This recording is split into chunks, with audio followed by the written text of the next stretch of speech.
राम राम मंडळी, माऊली tours and ब्लॉगमध्ये आपलं स्वागत आहे. आपण मंगळग्रह भाग 2 बघत आहोत. आपण समोर बघतो हे मुख्य मंदिर आहे. हे मंदिर तुम्हाला अमळनेर तालुक्यात बघायला मिळेल. जळगाव जिल्हा महाराष्ट्र येथील मंगळग्रहाचे मंदिर आहे. हे जगातील एकमेव मंदिर आहे.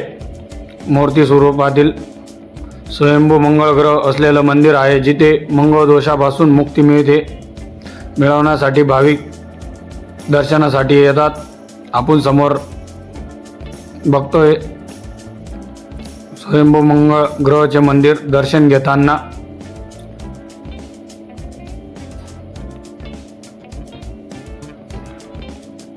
हे मंदिर ज्योतिषानुसार अत्यंत महत्त्वाचे मानले जाते आणि मंगळ ग्रहाचे शांतीसाठी येथे विशेष पूजा अर्चना केली जाते अशी देखील माहिती आहे.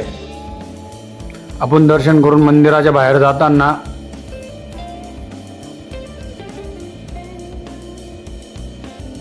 आपण आता टिळा लावलेला आहे मंगळ ग्रहाचा. त्यानंतर आपण आता बाहेरच्या बाजूला जात आहोत. हे स्थान तुम्हाला अमळनेर, जळगाव जिल्हा महाराष्ट्र. वैशिष्ट्य हे जगातील एकमेव मंदिर आहे जिथे मंगळ ग्रहाची मूर्ती स्वयंभू विराजमान आहे. आपण समोर मंदिर बघत आहोत. संपूर्ण मंदिर परिसर, मंदिराचा बाजूचा परिसर आपण पाहू शकतो. मंगळ दोषापासून मुक्ती मिळवण्यासाठी, कुंडलीतील मंगळ ग्रहाचे दोष दूर करण्यासाठी भक्त येथे येतात. मंगळ ग्रहाचा प्रवास मंगळ दोष असल्यास हे मंदिर खूप महत्त्वाचे मानले जाते. आपण मंदिराचा बाजूचा परिसर देखील बघत आहोत.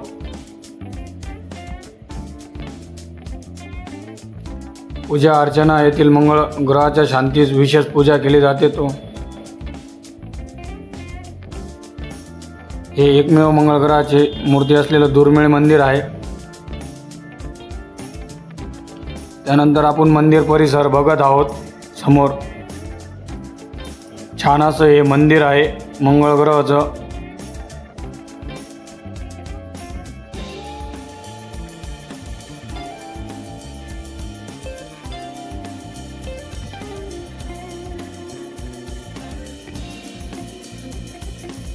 स्वामी समर्थांचं मूर्ती समोर बघतोय आपण. इथं समोर जे बघतोय हे वडाचं झाड देखील आहे मोठं. स्वामींची मूर्ती त्याच्या खाली आहे.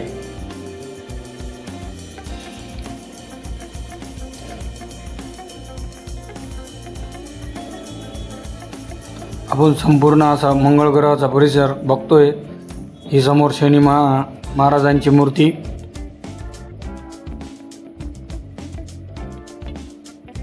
मंगळ ग्रह सेवा समिती.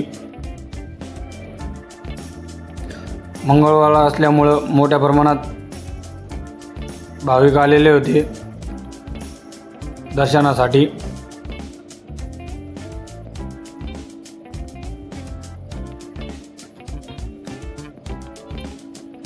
संपूर्ण असा हा मंदिर परिसर आहे.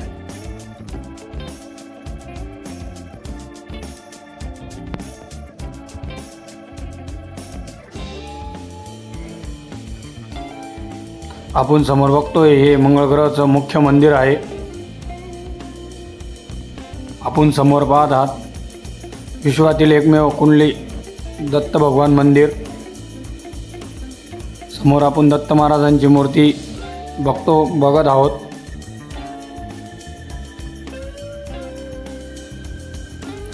काचीच्या पेटीत ही दत्त महाराजांची मूर्ती आहे.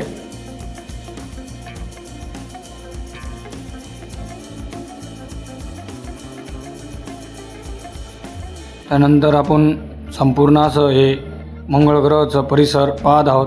हे लहान मुलांना खेळण्यासाठी इथं ग्राउंड देखील आहे. आपण समोर बघत आहात लहान मुलं खेळताना. त्याच्याच बाजूला तुम्हाला भोजनालय देखील मिळणार आहे, महाप्रसादालय. महाप्रसाद हॉल. इथं तिकीट घेतल्यानंतर आतमध्ये महाप्रसादासाठी जायचं. हे बुकिंग ऑफिस, अभिषेक दक्षिणा तुम्ही पाहू शकता. इथं बुकिंग ऑफिस देखील आहे. हा महाप्रसादालय हॉल समोर पाहत आहात आपण. मोठ्या प्रमाणात भाविक जेवण करत आहात.